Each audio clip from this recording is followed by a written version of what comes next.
Uzbekistan student को क्यों choose करना चाहिए? बहुत सी कंट्री रसिया है, जॉर्जिया है, किर्गिस्तान, कज़ाकिस्तान बहुत सी सीआईएस कंट्री है, लेकिन बच्चे को उज़्बेकिस्तान ही क्यों चूज़ करना चाहिए?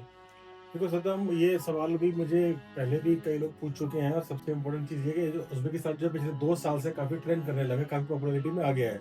लेकिन उज़्बेकिस्तान को अपनी जगह बनाने में टाइम लगा।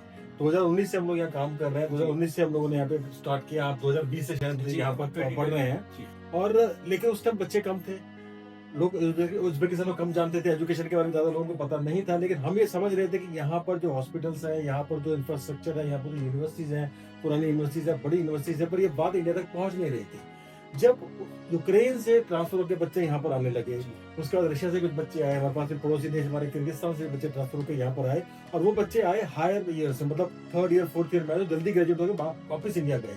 या फिर उन्होंने कंपैरिज़न शो करना शुरू किया अपने कंट्री के एजुकेशन और हमारे कंट्री के एजुकेशन के बारे में। वो फीडबैक जब गया तब हमें खुद को मालूम पड़ा कि हमारी एजुकेशन बाकी कंट्रीज के मुकाबले में प्रैक्टिकल ओरिएंटेड ज़्यादा है या बहुत ज़्यादा एक्सेसिबल है, बच्चों के लिए बहुत सूटेबल है। और उस फीडबैक से बच्चों का यहाँ पे आना शुरू हुआ और धीरे धीरे पॉपुलैरिटी बढ़नी शुरू हुई। और वही जो बच्चे वापस गए यहाँ से ग्रेजुएट होकर के, बड़ा अच्छा रिजल्ट भी लेकर के आए। और साथ साथ वही बच्चे जो यहाँ पर रह करके कंपेरिजन कर रहे थे, नए बच्चों को उन्होंने इन्वाइट किया, तो ट्रेंड बन गया। और शायद 2024 के बाद से ये प्रेफरेंस एक स्टेशन बन गया, preferred station for MBBS education in India. तो उसके बाद से लोग बच्चों ने यहाँ पे आना शुरू किया। पहली बात तो ये हुई फीडबैक।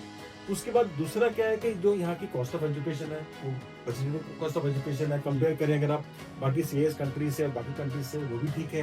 इंडिया के बहुत नजदीक कंट्री पड़ता है ये, आना बहुत आसान है। दिल्ली से सीधा 2.5 घंटे या पौने 3 घंटे की फ्लाइट है, आप सीधा पहुंच सकते हैं। वीजा की प्रॉब्लम नहीं है, बहुत आसानी से वीजा यहाँ पे लग जाता है। और इवन जब पेरेंट्स को अगर यहाँ पर आना हो तो उनको आने के लिए भी वीजा की बहुत स्ट्रगल नहीं करनी पड़ती, ई वीजा लगता है। तो हमने तो कभी कभी ये भी देखा कि पेरेंट्स जो वीकेंड पे आ जाते हैं, जी, सेम डे वीज़ा आ जाता है किसी फ्राइडे दिन। फ्राइडे को यहाँ पर आते हैं, सैटरडे संडे रुकते हैं बच्चे के साथ और मंडे वापस चले जाते हैं, अपनी जी। जॉब ज्वाइन कर लेते हैं। तो वो भी फैसिलिटी भी बहुत है, कल्चरल एडवांटेजेस हैं। और सबसे है बढ़िया, ये कंट्री बहुत ही पीसफुल कंट्री है, लो क्राइम रेट है, पीसफुल कंट्री है। तो हर तरह से बच्चों की जब सुटेबिलिटी बढ़ी तो पॉपुलैरिटी बढ़ी, तो बच्चों का एक प्रेफर्ड डेस्टिनेशन उज़्बेकिस्तान बन गया। जी, बिल्कुल। सर लेकिन